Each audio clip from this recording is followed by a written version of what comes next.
ایک مرتبہ درود پاک پڑھیں اللہم صلی اللہ علیہ وسلم۔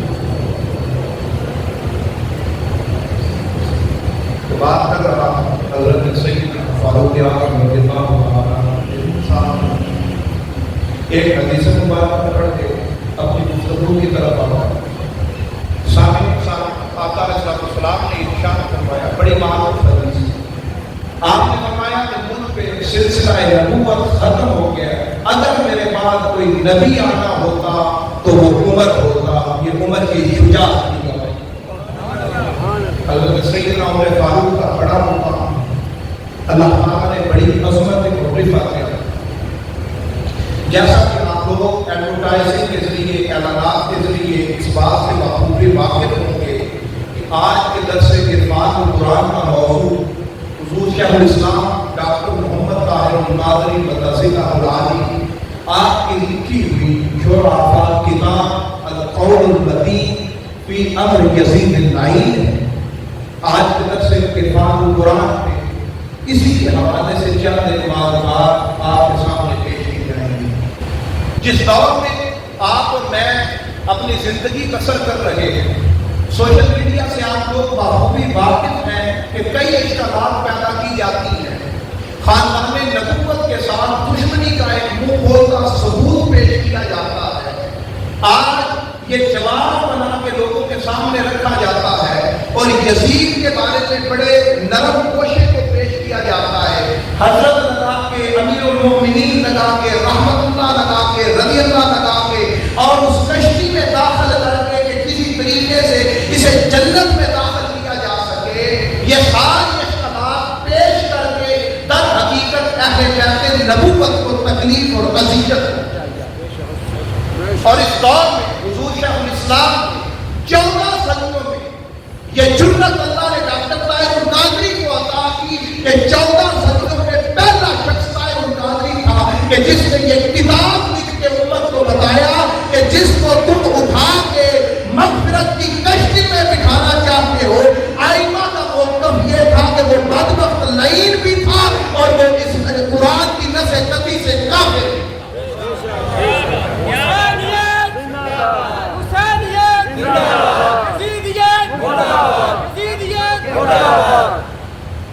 اور یہ بات اور اس میں کوئی دوسری رائے نہیں ہے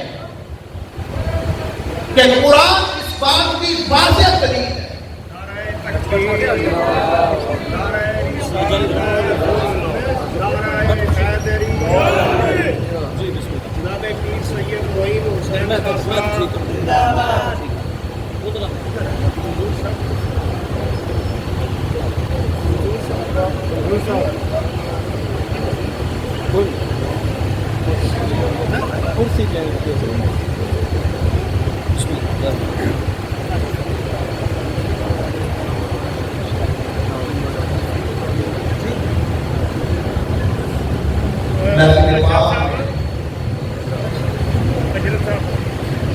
حضور کی جگہ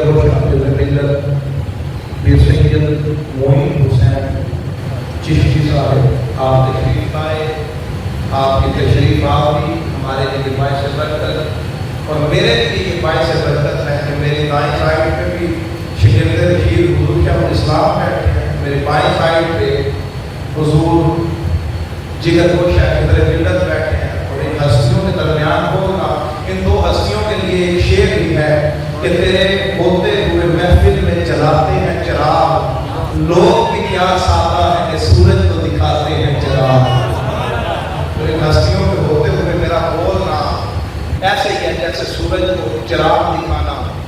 تو میں بات کر رہا تھا کہ آج کے اس دور میں یہ بات واضح بیان کی جاتی ہے سوشل میڈیا پہ کہ یزید حضرت ہے، یہ ہے، وہ ہے، ساری چیزیں اپنی جگہ، مگر آج کے اس دور میں ان لوگوں کو بتانا یہ چاہتا ہوں کہ یہ تمہارے دماغ میں جو کیڑا آ گیا ہے، جو تمہارے ذہن میں یہ ابہام آج 14 صدیوں بعد پیدا ہوا ہے، اس کتاب میں وہ سارے دلائل موجود ہیں کہ ائمہ 14 صدیوں میں اسے لعین بھی لکھتے رہے ہیں اور اسے کافر بھی لکھتے رہے ہیں۔ میں نے اور یہ ایک بات پیش کی جاتی ہے، میں تھوڑا سا مقدمہ آپ کے سامنے رکھ کے پھر قرآن مجید کی طرف آتا ہوں، اور یہ بات پیش کی جاتی ہے کہ اگر امام حسین کو شہید کر دیا تھا تو نفس انسانی کا قتل تھا، اگر امام علی مقام کو شہید کر دیا تھا، آن وعدہ نبوت کو شہید کر دیا تو انسان کو ہی قتل کیا تھا، ایک انسان کی شہادت، تو انسان کو شہید کرنے سے بندہ کافر تو نہیں ہو جاتا، انسان کو قتل کرنے سے بندہ کافر تو نہیں ہو سکتا، فاسق کہہ سکتے ہیں، فاجر کہہ سکتے ہیں، قبیلہ خلاف اور منکر کہہ سکتے ہیں، فعل حرام کہہ سکتے ہیں، مگر اسے کافر تو نہیں کہہ سکتے۔ ہمارے ذہنوں میں اور نوجوان نسل کے ذہنوں میں یہ بات بٹھائی جاتی ہے کہ اس نے ایک نفس انسانی کا قتل کیا تھا، اور نفس انسانی کے قتل پہ بندہ کافر نہیں ہو جاتا۔ آئے میں قرآن سے ثابت کرتا ہوں، حضور شیخ الاسلام نے اس کے کفر کا فتویٰ اس بات پہ نہیں لگایا کہ اس نے نفس انسانی کو قتل کیا تھا، بلکہ اس نے مصطفیٰ کو اذیت دی تھی، اس اذیت مصطفیٰ پہ اسے کافر کرا دیا، اس اذیت مصطفیٰ پہ صلی اللہ علیہ وآلہ وسلم پہ اسے کافر کرا دیا گیا۔ میں نے سورہ احزاب کی آیت نمبر 57 اس کا کچھ حصہ آپ کے سامنے تلاوت کیا ہے، چند ایک آیات میں دیکھتے ہیں۔ اللہ رب العزت نے ارشاد فرمایا، جو میں نے ابتدا میں آیت مبارکہ پڑھی، اللہ نے فرمایا ان الذین یؤذون اللہ ورسولہ لعنہم اللہ فی الدنیا والآخرہ۔ اللہ نے فرمایا بے شک وہ لوگ جو اللہ کو اور اس کے رسول کو اذیت دیتے ہیں۔ اب ظاہراً کبھی کسی نے اللہ کو اذیت دی ہے؟ اب قرآن اٹھا کے دیکھ لیں، سورہ نساء پڑھے وہاں پہ دیکھ لیں، سورہ حجرات پڑھے وہاں پہ دیکھ لیں، اللہ نے جہاں پہ مصطفیٰ کی اطاعت کا ذکر کیا وہاں پہ خدا نے اپنی اطاعت کا بھی ذکر کیا، اور کہیں پہ اللہ نے صرف مصطفیٰ کی اطاعت کو اپنی اطاعت قرار دیا۔ اسی قاعدے کو اللہ نے یہاں پہ بیان کیا کہ جس نے مصطفیٰ کو اذیت دی اسی نے اللہ کو اذیت دی۔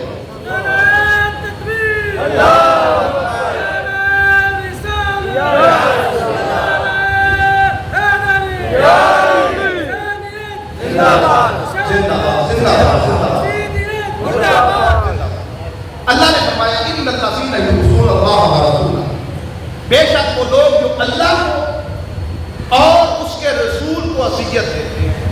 مولا ٹھیک ہے، آگے فرمایا لعنہم اللہ فی الدنیا والآخرہ۔ یہ قاعدہ آپ نے ذہن میں بٹھانا ہے آیت کا۔ اللہ فرما رہا ہے جو اللہ کو اور اس کے رسول کو اذیت دیتے ہیں ان کے لیے اس دنیا میں بھی لعنت ہے اور اگلے جہان میں بھی لعنت ہے، دونوں جہانوں میں ان پہ کیا ہے؟ لعنت ہے۔ سمجھ آ گئی؟ آگے اللہ نے فرمایا وَأَعَدَّ لَهُمْ عَذَابًا مُهِينًا، اللہ فرماتا ہے کہ ان کے لیے ذلت انگیز عذاب تیار کر رکھا۔ بات سمجھ آ گئی کہ جو اللہ کو اور رسول کو اذیت دے، اللہ فرماتا ہے ان کے لیے اس دنیا اور اگلی دنیا دونوں میں لعنت۔ یہ بات ہو رہی ہے رسول کو اذیت دینے پہ، رسول کو اذیت دینے پہ۔ اب آگے آ جائیں، اس سے اگلی آیت ہے، خالق کائنات نے ارشاد فرمایا آیت نمبر 58، اگر بات صرف نفس انسانی کے قتل کی ہوتی تو ہم بھی یزید کو فاسق فاجر سب کہہ دیتے، مگر اسے کافر نہ کہتے۔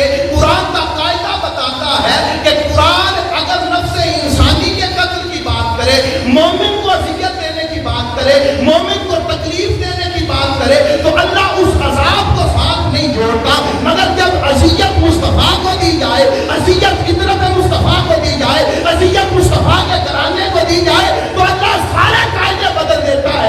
اللہ پھر اس کے لیے گناہ کبیرہ نہیں لکھتا، اس دنیا میں بھی لعنت لکھ دیتا ہے، اگلی دنیا میں بھی لعنت لکھ دیتا ہے، اور عذاب کا اعلان بھی کافروں کے ساتھ کرتا ہے۔ عذاب کا اعلان بھی اللہ کن کے ساتھ کرتا ہے؟ میں آپ کو قرآن کے ساتھ لے کے چلنا چاہتا ہوں کیونکہ میرے حسین کا قرآن سے مزاج ملتا ہے، قرآن کے ساتھ ساتھ چلتے ہیں۔ ایک آیت آپ نے دیکھی، اللہ فرماتا ہے جو اللہ کو اور اس کے رسول کو اذیت دے اس کے لیے دنیا و آخرت میں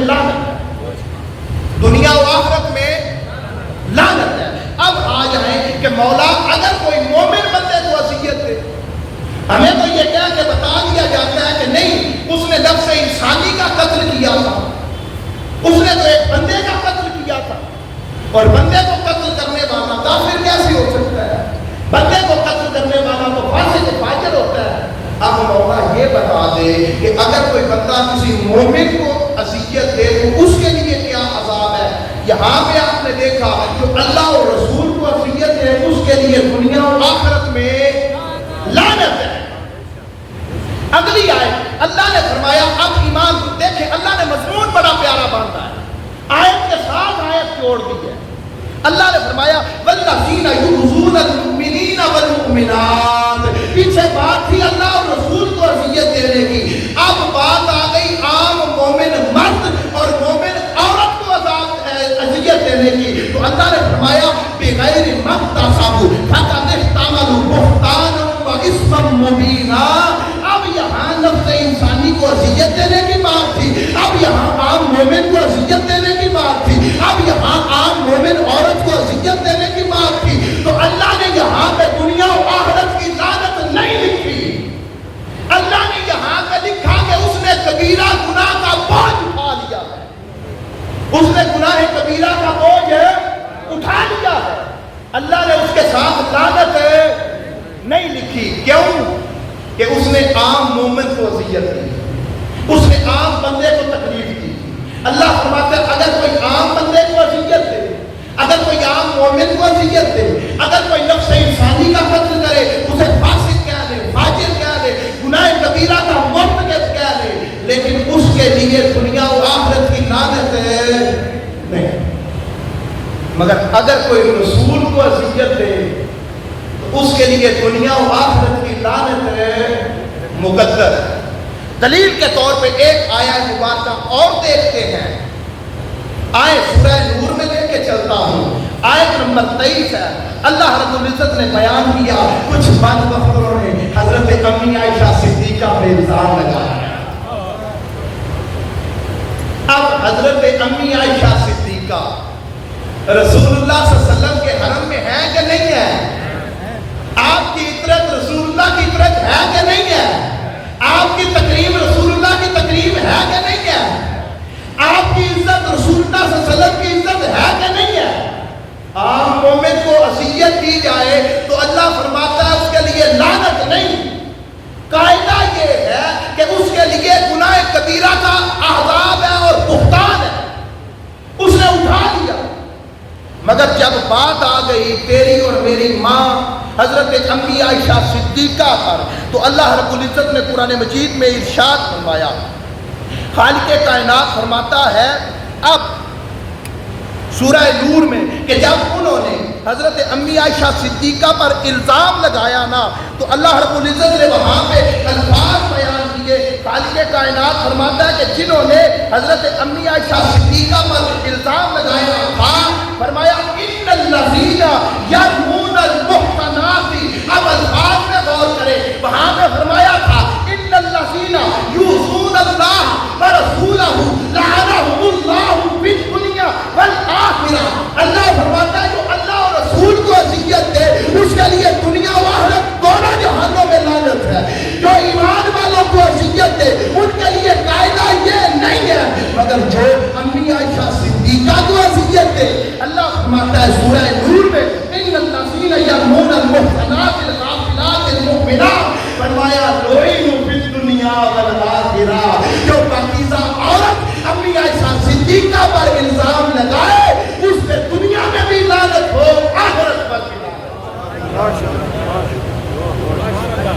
اور حضرت سیدنا عبداللہ بن عباس رضی اللہ تعالیٰ آپ روایت بیان کرتے ہیں کہ یہ آیہ مبارکہ حضرت امی عائشہ صدیقہ کے حق میں نازل ہوئی، اور یہ آیہ مبارکہ جب نازل ہوئی تو اب حضرت عبداللہ بن عباس لکھتے ہیں، اس کا موازنہ کریں سورہ احزاب کی آیت نمبر 57 کے ساتھ اور 58 کے ساتھ۔ اللہ فرماتا ہے قاعدہ یہ ہے کہ نفس انسانی کی بات ہو تو اللہ دنیا و آخرت میں لعنت نہیں بھیجتا، مگر بات عطرت مصطفیٰ پہ آ جائے، بات گھرانہ مصطفیٰ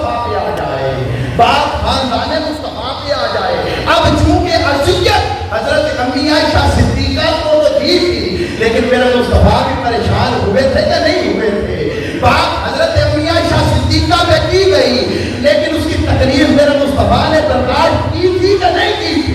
باپ اب رسول اللہ صلی اللہ علیہ وسلم کی عطرت پہ آ گئی تھی، اب رسول اللہ صلی اللہ علیہ وسلم کی عزت و تقریب پہ آ گئی تھی، تو اللہ نے سارے قاعدے بدل کے بتا دیا کہ لوگوں جو میرے مصطفیٰ کے گھر والوں کو اذیت دے ان کے لیے بھی اس جہان میں بھی لعنت ہے، اگلے جہان میں بھی لعنت ہے، دونوں جہانوں میں ان کے لیے لعنت ہے، قاعدہ بتا دیا۔ اب کوئی یہ بھی کہہ سکتا ہے کہ آقا علیہ السلام نے تو فرمایا تھا من قال لا الہ الا اللہ دخل الجنہ، جس نے کلمہ پڑھا وہ جنت میں چلا جائے گا۔ اور بھائی قرآن کا قاعدہ سمجھو، جس کے لیے عذاب لعنت اس دنیا میں ہو وہ قیامت والے دن جنت میں چلا جائے گا، مگر جس کے لیے لعنت اللہ نے آخرت کے لیے لکھ دی ہو اس کے لیے وہاں پہ بھی دائمی لعنت ہوگی، وہ جنت میں جانے والا نہیں ہے۔ اب قرآن مجید کی اس آیت کو سامنے رکھنا، بات کسی کے ذمن میں آگے چلے گی، ان الذین یؤذون اللہ ورسولہ، کہ جنہوں نے اللہ اور رسول کو اذیت کی ان کے لیے دنیا و آخرت میں لعنت ہے۔ اب علامہ ابن تیمیہ اپنی کتاب اسفار المسلول میں لکھتے ہیں، علامہ ابن تیمیہ اس آیت کے ضمن میں لکھتے ہیں انہ فرق بین اللہ و رسولہ، اللہ اور رسول کو اذیت دینے اور بین المؤمنین والمؤمنات، مومن مردوں اور عورتوں کو اذیت دینے میں فرق ہے۔ جو مومن مردوں اور عورتوں کو اذیت دے اس کے لیے گناہ کبیرہ بولا جا سکتا ہے، مگر علامہ ابن تیمیہ کہتے ہیں فَلَيْسَ فَوْقَ ذَلِكَ إِلَّا الْكُفْرُ، جو اللہ اور رسول کو اذیت دے اس کے لیے کفر سے نیچے کوئی بات ہے۔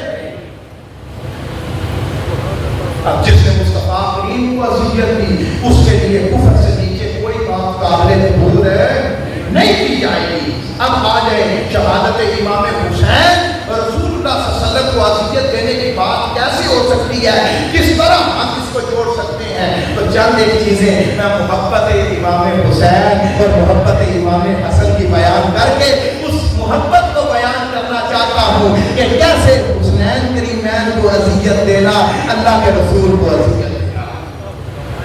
آ جائیں ایک روایت پڑھتا ہوں، اسے امام حاکم نے روایت کیا ہے، جلد 3 ہے، صفحہ 180 ہے۔ اسے بیان کرتے ہوئے امام حاکم نے لکھا ایک مرتبہ رسول اللہ صلی اللہ علیہ وسلم حضرت سیدہ فاطمہ الطاہرہ سلام اللہ علیہا آپ کے گھر تشریف لے کے آئے اور آپ نے پوچھا این ابنائی، میرے شہزادے کدھر ہیں، میرے بیٹے کدھر ہیں؟ تو حضرت سیدہ فاطمہ الطاہرہ نے فرمایا کہ آپ فرماتی ہیں کہ میں نے عرض کیا علی کرم اللہ وجہ کریم آپ کو ساتھ لے کے باہر نکل رہے ہیں۔ آقا علیہ السلام بھی وہاں سے نکلے اور دونوں شہزادوں کو ڈھونڈتے ڈھونڈتے ایک جگہ پہ گئے، دیکھا یا آبانی فی مشربات بین ایدیہما فضل من القمر، آپ فرماتے ہیں کہ ایک جگہ پہ دونوں شہزادے کھیل رہے تھے اور ان کے سامنے کچھ کھجوریں پڑی ہوئی۔ جب دونوں شہزادوں کو دیکھا، اب یہ بات نہیں رکھ رہا ہے، حدیث محبت کی ہے، رسول اللہ صلی اللہ علیہ وسلم کی شہزادوں کے ساتھ محبت کی بات ہے، مگر محسوس کرے اگلے الفاظ کو۔ آقا علیہ السلام نے ارشاد فرمایا حضرت مولا کائنات حضرت علی کرم اللہ وجہ کریم سے جب دونوں شہزادوں کو دیکھا کہ کھیل رہے تھے تو آپ نے مولا کائنات سے ارشاد فرمایا فقال یا علی، اے علی الا تقرب الرعی قبل الحرب، ان دونوں شہزادوں کو دھوپ آنے سے پہلے گھر لے جانا کہ میرے شہزادوں کو دھوپ بھی نہ لگے، کہ سورج کی گرمی بھی مصطفیٰ اپنے شہزادوں کے جسم پہ برداشت نہیں کرتے، سورج کی تماثت مصطفیٰ کریم اپنے شہزادوں کے جسم پہ برداشت نہیں کرتے، چاہے جائے کہ کربلا میں 72 کے 72 شہید کر دیے جائے، چاہے جائے کہ نواسہ رسول پہ پانی بند کر دیا جائے، چاہے جائے کہ نواسہ رسول کو تکلیف و اذیت دی جائے، یہاں پہ میرے مصطفیٰ اپنے شہزادوں کے لیے سورج کی گرمی برداشت نہیں کرتے۔ اس کے بعد آگے آ جائیں، پھر ایک حدیث مبارکہ ابن ماجہ کی، حضرت ابو ہریرہ روایت کرتے ہیں، آقا صلی اللہ علیہ وسلم نے ارشاد فرمایا، بڑی معروف حدیث ہے، میں مختصر بیان کر کے آگے چل رہا ہوں۔ لاجواب کریم نبی نے ارشاد فرمایا، جس نے حسن و حسین سے محبت کی اس نے در حقیقت مجھ سے محبت کی، اور جس نے مجھ سے محبت کی اس نے اللہ سے محبت کی۔ اور ایک اور روایت میں بیان فرمایا کہ جس نے ان دونوں سے بغض رکھا، حسن و حسین سے بغض رکھا، اس نے مجھ سے بغض رکھا، اور جس نے مجھ سے بغض رکھا اس نے اللہ سے بغض رکھا، اور جو اللہ سے بغض رکھے وہ جنت میں جانے والا، جنت تمہارے باپ کی ہے جو اللہ عطا کر دے گا، اللہ ایسے جنت دینے والا۔ اب یہ احادیث مبارکہ میں نے جتنی آپ کے سامنے پڑھی، دو میں نے 3 پڑھی آپ کے سامنے، جن میں آقا علیہ السلام کی ان دونوں شہزادوں کے ساتھ محبت واقع ہے، ان دونوں شہزادوں کے ساتھ آقا علیہ السلام کا جو رشتہ تھا وہ واضح۔ اب ایمانداری سے بتائیں کہ جن کے لیے یہ محبت ہے کہ مصطفیٰ کریم ان کے جسم پہ سورج کی تپش بھی برداشت نہیں کرتے، اور جن کی محبت کو اپنی محبت قرار دیا، اور جن کے بغض کو اپنا بغض قرار دیا، آقا علیہ السلام کربلا میں ان کا تڑپنا برداشت کریں گے؟ آیہ مبارکہ سورہ حجرات کی آیت نمبر 2 آپ کے سامنے پڑھتا ہوں۔ اللہ رب العزت نے ارشاد فرمایا، یا ایھا الذین آمنوا لا ترفعوا اصواتکم فوق صوت النبی ولا تجهروا له بالقول كجهر بعضكم لبعض ان تحبط اعمالكم وانتم لا تشعرون۔ اللہ قرآن میں فرماتا ہے، اے ایمان والو میرے نبی کی آواز سے اپنی آواز بلند، اب تو مصطفیٰ کریم ظاہر نثار فرما چکے ہیں، اب آواز کیسے بلند ہوگی؟ ادب اٹھا کے دیکھیں، اب یہ دلیل ایک لے لیں، نقطہ یہ ذہن میں بٹھا لیں کہ کیسے شہزادگان کے ساتھ محبت رسول اللہ صلی اللہ علیہ وسلم کو سکون دیتی ہے، اور کیسے شہزادوں کے ساتھ بغض مصطفیٰ کریم کو اذیت دیتا ہے۔ محدثین اور ائمہ لکھتے ہیں یہ سورہ حجرات کی آیت نمبر 2 کے ضمن میں آج بھی حکم ہے کہ اگر کوئی بندہ کسی بحث میں پڑا ہو اور اس کے سامنے رسول اللہ صلی اللہ علیہ وسلم کا نام لے لیا جائے تو اس کے لیے حکم یہ ہے کہ وہ اپنی آواز کو بند کر لے، اگر نہیں کرے گا تو اس کی آواز مصطفیٰ کی آواز سے بلند جانی جائے گی۔ اور جو حج و عمرہ کر کے آئے ہیں، وسیم حمایت چودھری صاحب گئے تھے اور جو دیگر کے، یہ بہتر جانتے ہیں کہ عرب کے اندر آج بھی 2 بندوں کی لڑائی ہو نا، ایک بندہ کہہ دے، حافظ شبیر صاحب بھی گئے ہیں، ایک بندہ کہہ دے نا صلی علی نبی، تو وہ ساری لڑائی کو وہاں پہ ختم کر دیتے ہیں اور مصطفیٰ کریم کی ذات میں درود پڑھتے ہیں، کیونکہ وہ یہ قاعدہ جانتے ہیں کہ آج بھی اگر آقا علیہ السلام کے نام سے آواز بلند ہو جائے تو اللہ اعمال حبط کر لے گا، چاہے جائے کہ نواز صاحب مصطفیٰ کو تکلیف دی جائے تو اللہ کے نبی کو تکلیف نہیں ہوگی۔ آج نواز صاحب رسول کے نام پہ کھیل کھیلا جائے، آج نواز صاحب رسول کو مظلوم ایسا پیش کیا جائے، آج نواز صاحب رسول کے سامنے کھڑے ہونے والوں کے نعرے بلند کیے جائیں، کس کی محبت کا ثبوت دیتے ہیں؟ آئیں ایک اور حدیث مبارکہ، اب میں آگے چلتا ہوں، وہ آیت یاد رکھنی ہے آپ نے، ان الذین یؤذون اللہ ورسولہ، وہاں سے بات مکمل کریں گے۔ آئیں یہ روایت ہے، امام ابو یعلا نے مسند میں، امام بزار نے اپنی کتاب میں، امام بہقی نے دلائل النبوہ میں، امام نعیم نے، پھر اس کے بعد امام دارمی نے مسند الفردوس میں، ابن اسحاق نے تاریخ دمشق میں، امام حارث نے اپنی مسند میں، ابن کثیر نے بدایہ و نہایہ میں، امام اسقلانی نے، امام سیوطی نے تاریخ خلفاء میں، اور پھر امام حیثمی نے مجمع الزوائد میں یہ روایت نقل کی۔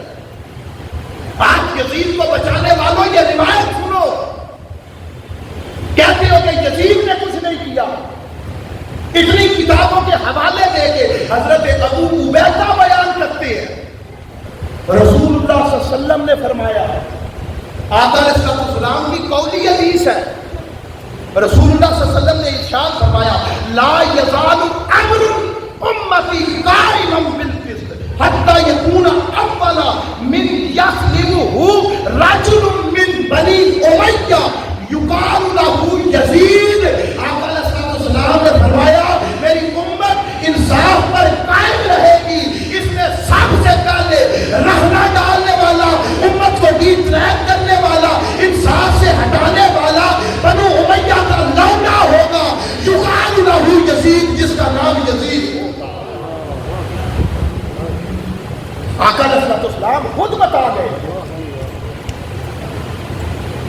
کہ اس امت کو خراب کرنے والے کا نام کیا ہوگا؟ یزید ہوگا. جیسے مصطفیٰ کریم کو یہ پہلے بتا دیا گیا تھا نا کہ نواسہ رسول کو کربلا میں شہید کیا جائے گا, جبریل نے مٹی لا کے دے دی تھی, اسی طرح مصطفیٰ کریم نے بتا دیا تھا کہ اس امت کو ڈی ٹریک کرنے والے کا نام کیا ہوگا؟ یزید ہوگا. آقا جہاد میں.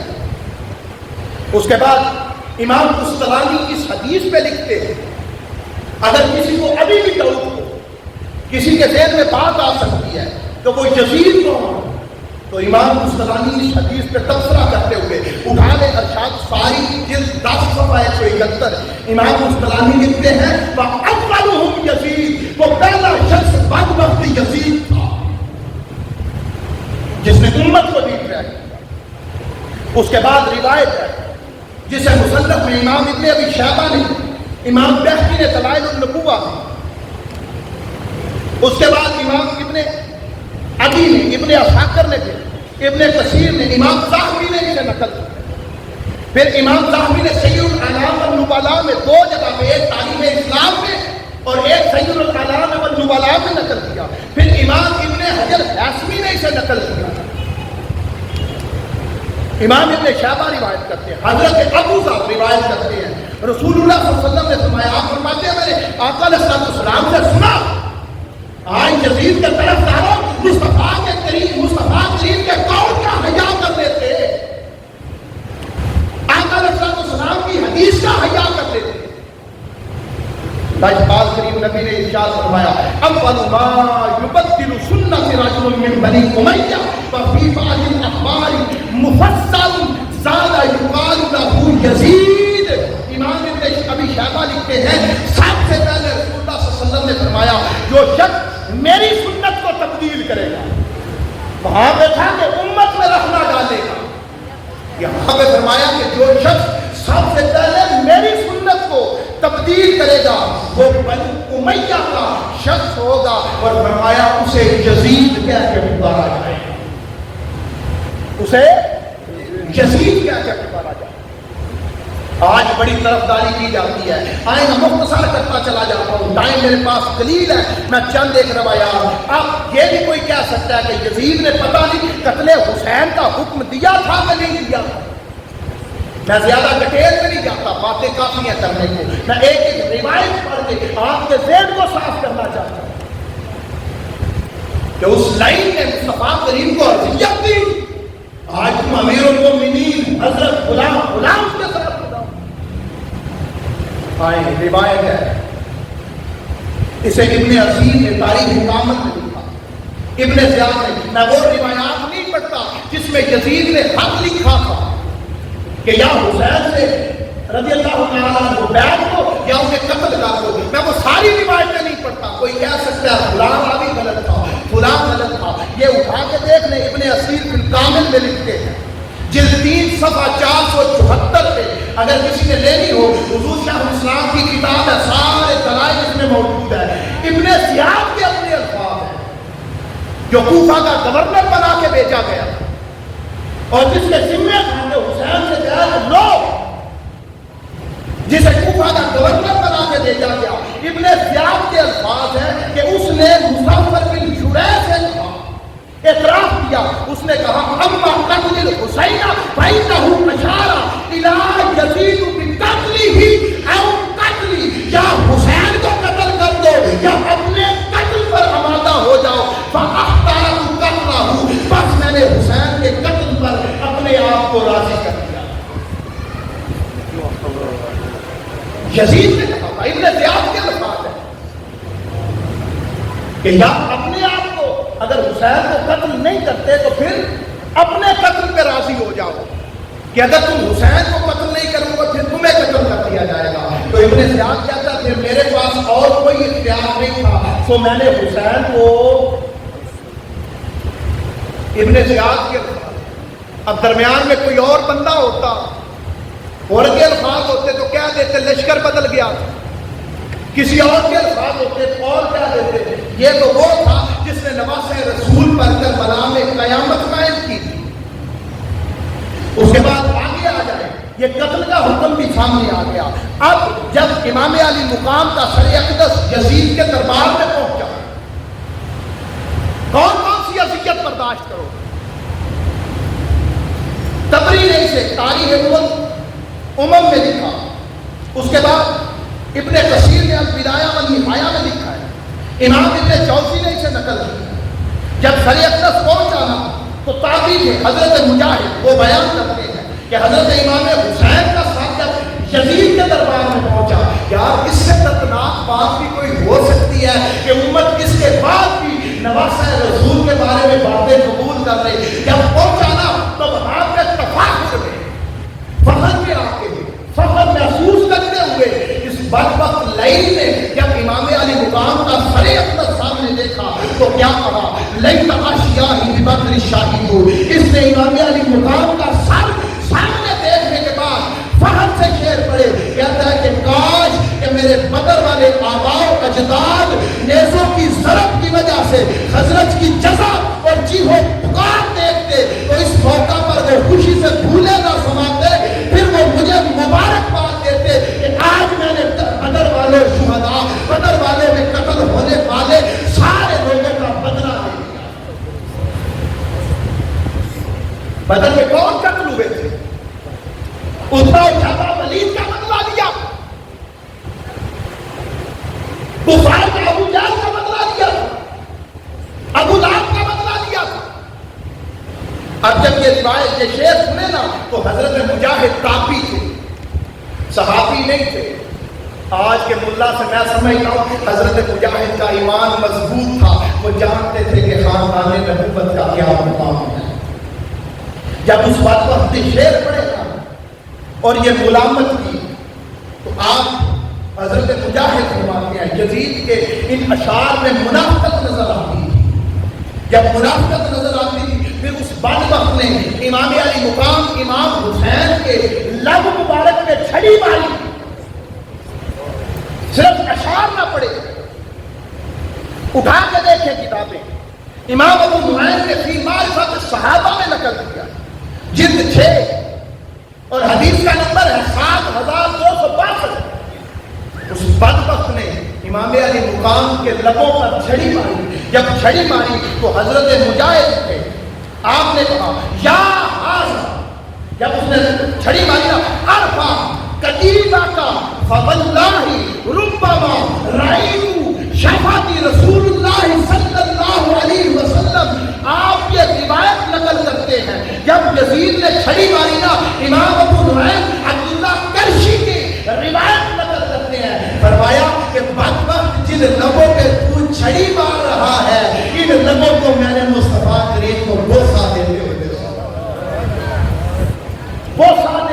دیکھا ہے. اس کے بعد بھی تم یزید کی حمایت میں نعرے لگاتے نظر آتے ہیں.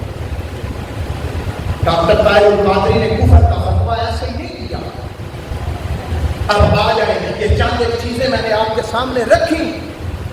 اب میں آیا مبارکہ کی طرف آپ کو واپس لے کے جانا چاہتا ہوں. جہاں سے بات شروع کی میں بات بھی قرآن پہ مکمل کرنا چاہتا ہوں. بعد میں آئمہ کے ایک دو اقوال آپ کے سامنے رکھ دوں گا. اب خالق کائنات نے ایک قاعدہ بیان کیا. اگر آیت آپ کے ذہن میں سامنے ہو تو دیکھیں اللہ رب العزت نے ارشاد فرمایا تھا ان الذین یؤذون اللہ ورسولہ لعنہم اللہ فی الدنیا والآخرہ وأعد لهم عذابا مہینا. اللہ فرماتا ہے جو اللہ اور رسول کو اذیت دے ان کے لیے دنیا اور آخرت کی لعنت ہے اور ان کے لیے ذلت ناک ذلت انگیز عذاب تیار ہے. کون سا عذاب؟ اب ان الفاظ سے غور ہے. اللہ نے قرآن میں 3 طرح کے عذاب بیان کیے. کتنی طرح کے؟ ایک فرمایا عذاب عظیم، ایک فرمایا عذاب علیم، ایک فرمایا عذاب مہین، جو یہاں پہ ذکر ہے. قرآن اٹھا کے آپ دیکھ لیجیے گا، فاضل کرام بھی بیٹھے ہیں، آپ بہتر جانتے ہیں. اللہ نے عذاب عظیم کا ذکر قرآن میں 15 مقامات پہ کیا ہے. کتنے مقامات پہ؟ 15 مقامات پہ. اور عذاب عظیم جہاں پہ بھی ذکر کیا ہے، پیچھے مضمون پڑھیں گے تو کافر و غیر کافر دونوں کے لیے بیان کیا. کافر کو بھی عذاب عظیم دیا جائے گا اور مومن یا مسلمان فاسق و فاجر دونوں کو یہ عذاب دیا جائے گا. 15 مقامات پہ اللہ نے عذاب عظیم کا ذکر کیا. اس کے بعد خالق کائنات نے جب اس سے بڑھ کے عذاب دینے کی بات کی تو عذاب علیم کا ذکر کیا کہ دردناک عذاب دوں گا. اور یہ عذاب بھی قرآن میں اللہ نے جہاں میں بیان کیا وہ دونوں کے لیے، کافر اور غیر کافر دونوں کے لیے بیان کیا کہ اس میں کافر بھی مراد ہو سکتے ہیں اور مسلمان فاسق و فاجر بھی مراد ہو سکتے ہیں. دونوں کا بیان کیا. مگر اللہ رب العزت نے عذاب علیم کا بیان کیا نا تو اس کے بعد جو سب سے دردناک عذاب تھا جس کے بارے میں خالق کائنات نے یہاں پہ بیان کیا، لعنہم اللہ فی الدنیا والآخرہ وأعد لہم عذابا مہینا، جو رسول کو اذیت دے اس کے لیے ذلت انگیز عذاب ہے. کون سا عذاب ہے؟ عذاب مہین. میں نے بتایا عذاب عظیم 15 مقامات پہ ذکر ہے، کافر اور غیر کافر دونوں کے لیے. عذاب علیم 55 جگہ پہ اللہ نے بیان کیا اور کافر و غیر کافر 66 جگہ پہ، کافر و غیر کافر دونوں کے لیے. مگر خدا نے قرآن میں عذاب مہین جہاں پہ بیان کیا سارا مضمون پڑے یہ عذاب صرف کافر کے لیے ہے، غیر کافر کے لیے. اللہ بتانا یہ چاہتا ہے کہ جو میرے رسول کو اذیت دے ان کے لیے دنیا و آخرت میں لعنت بھی ہے اور انہیں وہ عذاب دوں گا جو کافروں کے لیے ہے، غیر کافر کے لیے. قرآن مجید میں 14 مقامات پہ اللہ نے بیان فرمایا. چند ایک آیات میں دلیل کے طور پہ پڑھ دیتا ہوں. سورہ النساء کی آیت ہے، آیت نمبر 37. اللہ نے قرآن میں فرمایا عذاب مہین کے لیے وَأَعْتَدْنَا لِلْكَافِرِينَ عَذَابًا مُهِينًا، ہم نے یہ عذاب کافروں کے لیے تیار کیا ہے. پھر سورہ بقرہ آیت نمبر 90 میں اللہ نے بیان فرمایا وَلِلْكَافِرِينَ عَذَابًا مُهِينًا، یہ ذلت انگیز عذاب کافروں کے لیے ہے.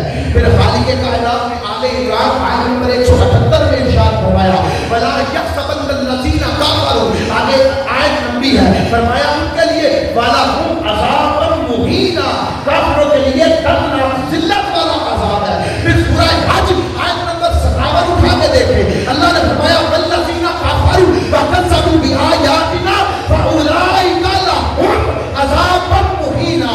اللہ فرماتا ہے یہ وہ لوگ ہیں جو کفر کرتے ہیں، ان کے لیے دردناک ذلت والا عذاب ہے. پھر اللہ رب العزت نے سورہ یاسین آیت نمبر 9 میں ارشاد فرمایا اولئک لہم عذاب مہین، ان کے لیے ذلت انگیز عذاب ہے. پھر سورہ مجادلہ میں اللہ رب العزت نے ارشاد فرمایا اب قاعدہ کلیہ اللہ نے بتا دیا کہ جو رسول کو اذیت دے گا نہ اس کے لیے اس جہان میں رحمت ہے نہ اگلے جہان میں رحمت ہے، اور اس بدبخت کو عذاب بھی کافروں کے ساتھ سب سے نچلے درجے والا کیا، سب سے نچلے درجے والا.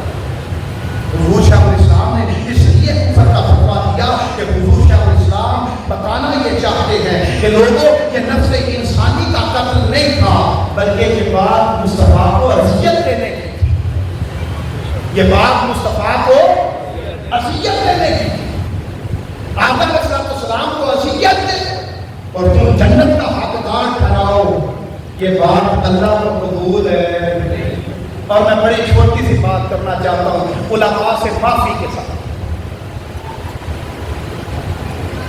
اللہ تعالیٰ نے قرآن مجید دیکھیں نا، یہ قرآن ہے، اللہ تعالیٰ نے اس میں ایک مقام پہ ارشاد فرمایا.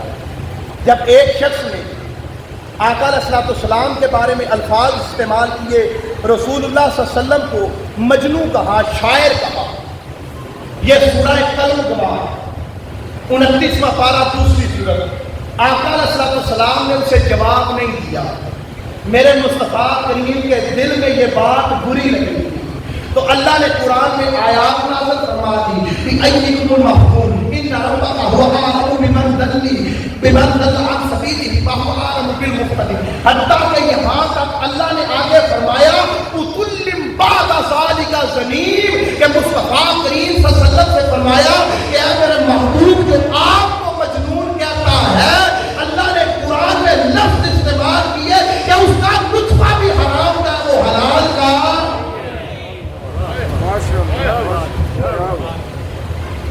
اللہ اتنا غیرت مند ہے کہ جو رسول کو وصیت ہے اللہ کو قبول ہے. سورہ حجرات اٹھا لیں 26واں پارہ، میں بڑا ہاتھ روک کے پہلی آیہ مبارکہ خالق کائنات نے ارشاد فرمایا. علماء جانتے ہیں پہلی آیہ مبارکہ نازل ہوئی حضرت سیدنا صدیق اکبر، حضرت سیدنا عمر فاروق، آپ کے سامنے ایک وفد آ گیا، اس کا امیر چننا تھا. دونوں کے درمیان بات آواز بلند ہوئی. اللہ نے قرآن کی آیت نازل فرما دی، یا ایھا الذین آمنوا لا تقدموا بین یدی اللہ ورسولہ. میرے نبی سے آگے اب بڑا مقام تھا سیدنا صدیق اکبر اور سیدنا فاروق اعظم، مگر اللہ نے ایمان والوں کو متنبع کر دیا میرے رسول سے آواز بلند نہیں کرنی. اللہ کو یہ بات گوارا نہیں.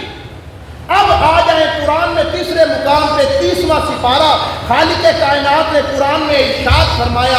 آقا علیہ السلام نے جب اعلان نبوت فرمایا، کفار کو بلایا، آؤ اس رب کی طرف بلاتا ہوں جس کا کوئی شریک نہیں. ابو لہب نے آقا علیہ السلام کے بارے میں چند الفاظ بولے.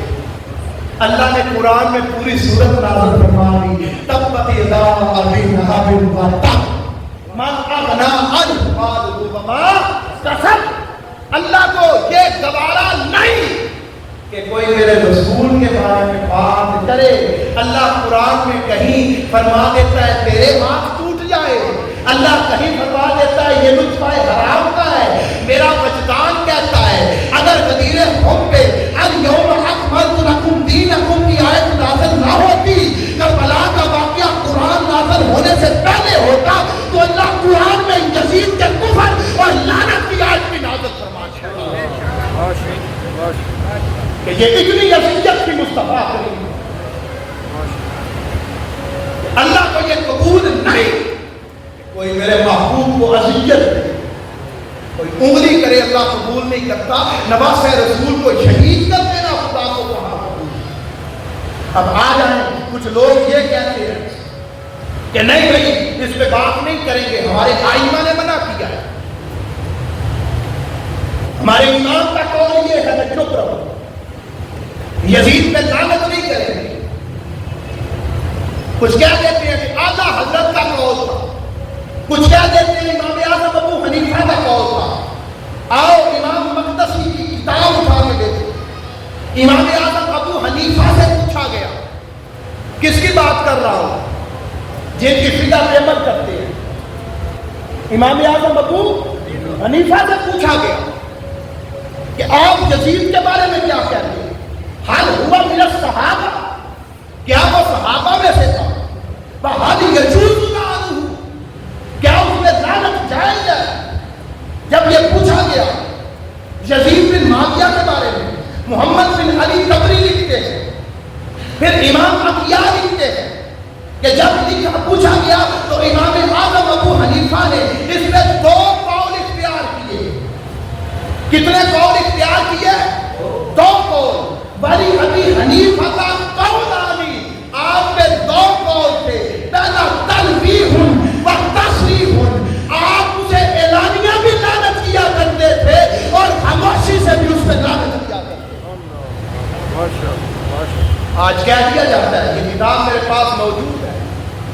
دلائل کی بڑی.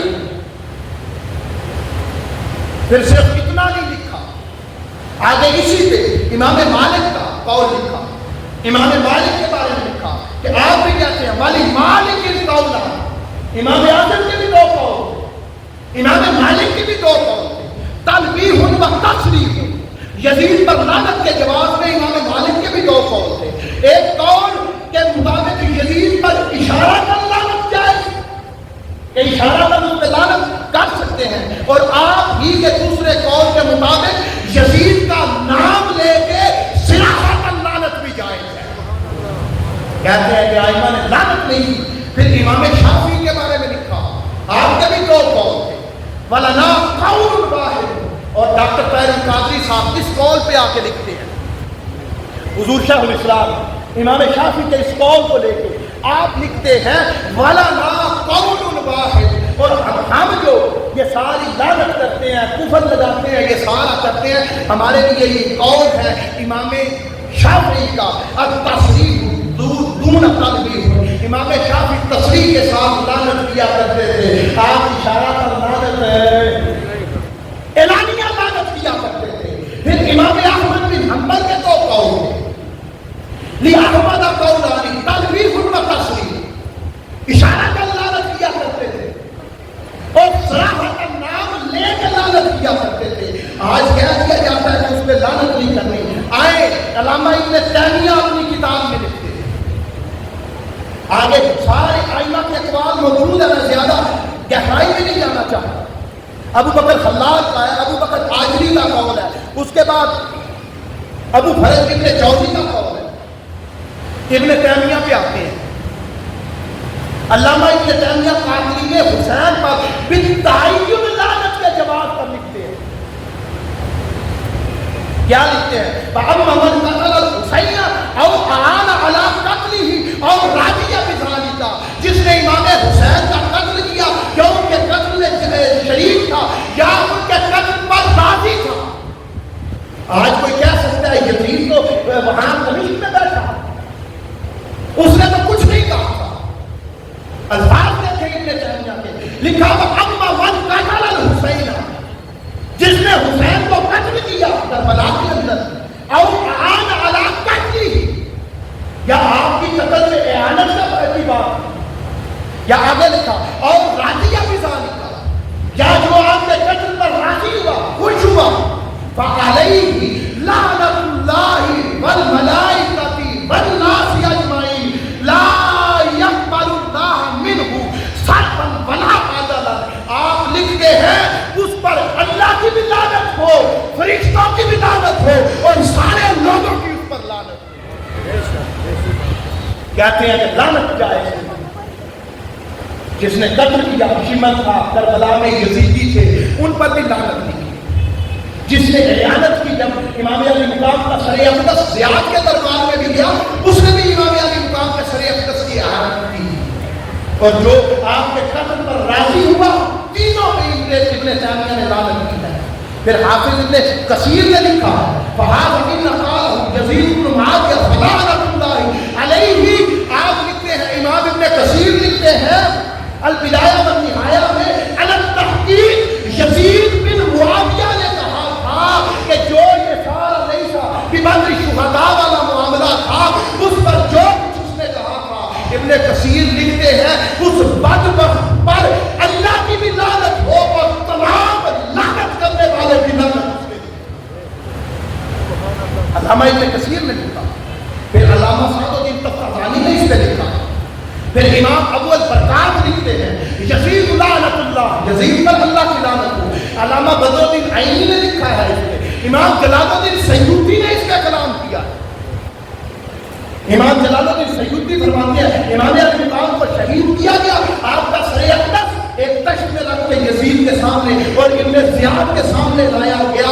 آپ فرماتے ہیں اللہ تعالیٰ ان کے قاتل اور اس کے ساتھ ابن زیاد اور یزید پر بھی لعنت کرے، شمر پر بھی لعنت، ابن زیاد پر بھی لعنت اور یزید پر بھی لعنت. آپ کا ٹائم مکمل ٹائم اذان کو، اور اس کے بعد آگے آ جائے. میں بات مختصر کرتا ہوں، اب بات کفر پہ کر لیتے ہیں. لعنت تک بات جائز تھی، آئینہ نے لعنت کی بات کی، آپ کہہ سکتے ہیں میں کفر پہ بات کر کے بات مکمل کرتا ہوں، یہ طاہر القادری کا فتویٰ نہیں تھا صرف، آپ نے کتاب لکھ کے امت کی آنکھیں کھولی ہے، بھائی کیا کس طرف رہے ہو، آج کس کی حمایت میں نکل رہے آج اپنے بیت نبوت کے ساتھ کیا کچھ نہیں کیا تم نے، کفر کی بات کرتے ہیں۔ علامہ سید محمود آلوسی مفسر قرآن ہے، آپ کی تفسیر ہے روح المعانی، تفسیر اٹھائیں اس کی صفحہ مسانی صفحہ 72 میں آپ لکھتے ہیں،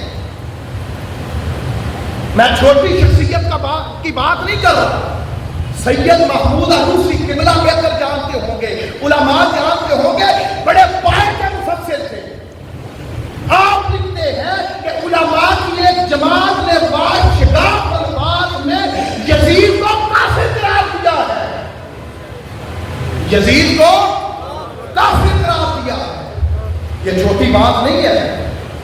پھر آ جائیں، صرف دو اور بیان کر کے میں اپنی بات کو مکمل کرتا ہوں۔ علامہ عبد الحی لکھنوی نے یزید کے کفر پہ بات کی، علامہ صدیق حسن خان بلوچی نے بات کی، علامہ نواب وحید الزمان نے بات کی۔